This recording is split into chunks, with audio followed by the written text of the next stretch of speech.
آج میں آپ کے سامنے سورہ آل عمران کی آیت نمبر 26 اور 27 پیش کر رہا ہوں۔ یہ وہ پاکیزہ، مؤثر اور دلکش کلمات ہیں جن کی اثرات کے بارے میں خود نبی اکرم صلی اللہ علیہ وآلہ وسلم کے متعدد فرامین ہیں۔ ایک حدیث پاک یوں ہے، حضرت ابن عباس رضی اللہ تعالیٰ عنہ سے مروی کہ ربی اکرم رحمت عالم صلی اللہ علیہ وسلم نے ارشاد فرمایا، وہ اسم اعظم جس کو پڑھ کر دعا کی جائے تو اللہ تعالیٰ قبول کر لے، وہ سورہ آل عمران کی آیت نمبر 26 ہے۔ حافظ ابو نعیم نے ایک حدیث یوں نقل فرمائی کہ حضرت معاذ بن جبل رضی اللہ تعالی عنہ ایک مرتبہ نماز جمعہ میں آنے سے رہ گئے۔ نبی اکرم صلی اللہ علیہ وآلہ وسلم نے نہ آنے کی وجہ پوچھی۔ انہوں نے عرض کی، یا رسول اللہ، میں نے ایک یہودی سے قرض لے رکھا تھا اور دینے میں دیر ہو گئی، وہ میرے گھر پہنچ گیا، باہر بیٹھ گیا، سوچا کہ یہ باہر نکلیں گے تو میں انہیں پکڑوں گا اور قرض لوں گا، اور میں اس وجہ سے باہر نہ نکلا کہ یہ چلا جائے تو پھر میں نکلوں، کیونکہ اس وقت میرے پاس دینے کو کچھ نہیں۔ وہ تھک ہار کر واپس چلا گیا تو حضرت معاذ بن جبل اپنے گھر سے نکلے، حضور کی خدمت میں پہنچ گئے۔ یا رسول اللہ، یہ وجہ تھی، مجھے آنے میں دیر ہو گئی اور میں جمعے سے رہ گیا۔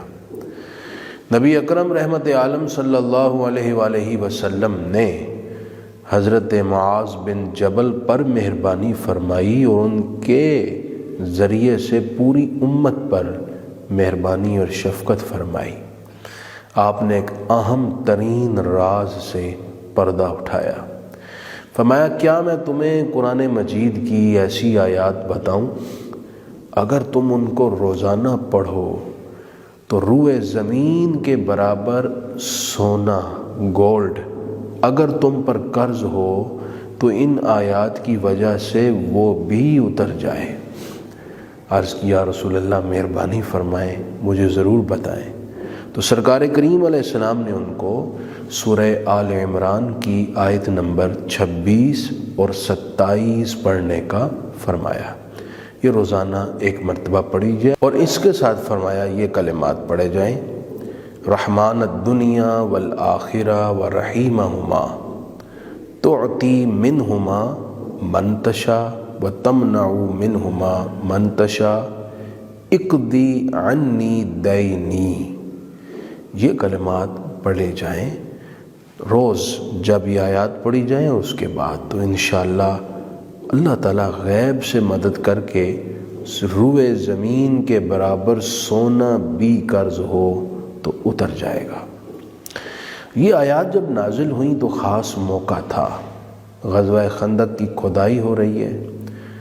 رحمت عالمین صلی اللہ علیہ وسلم نے ایک مضبوط ترین چٹان جو صحابہ سے ٹوٹ نہیں پا رہی تھی، آپ نے کدال لے کر خود ضرب لگائی، اس میں سے روشنی نکلی، تو آپ نے یوں ارشاد فرمایا کہ اعطیت مفاتیح الشام، میرے صحابہ، مجھے رب نے شام کی کنجیاں عطا کر دیں، اور میں یہاں کھڑے ملک شام کے سرخ محلات دیکھ رہا ہوں۔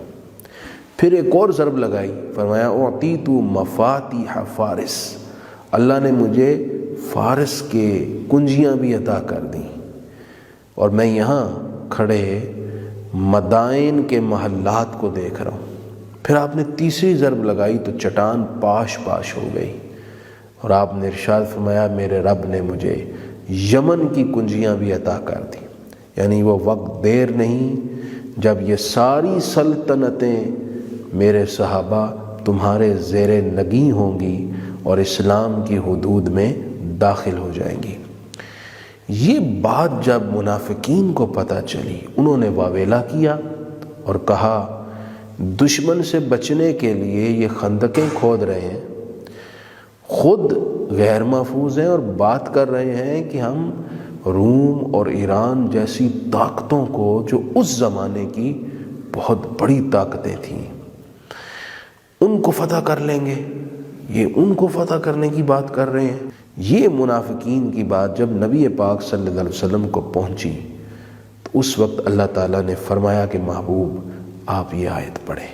یہ آیت نازل ہوئی اور نبی کریم علیہ السلام نے اس آیت مقدسہ کی تلاوت فرمائی۔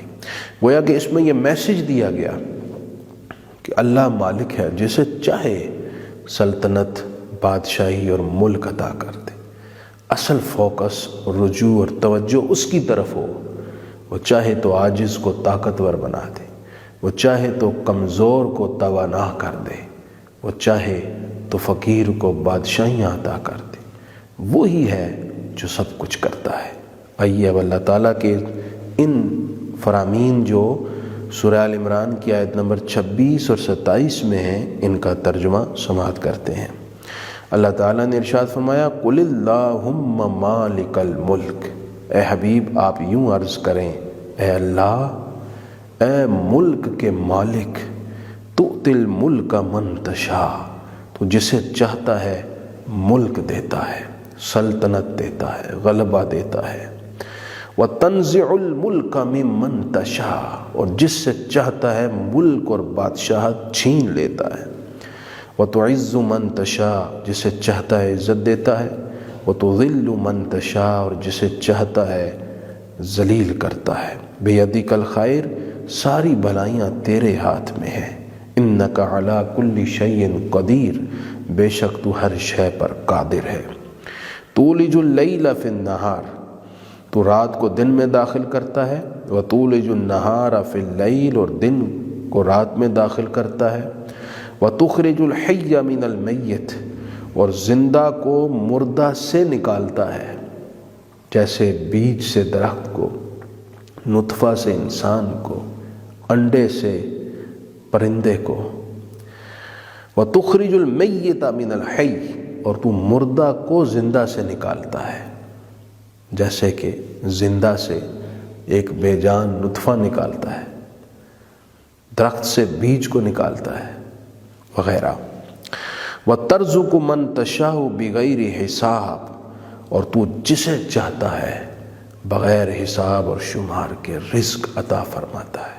اللہ کریم ان آیات کو ہمیں روٹین سے روزانہ پڑھنے کی توفیق دے اور ان کی برکات بھی نصیب فرمائے۔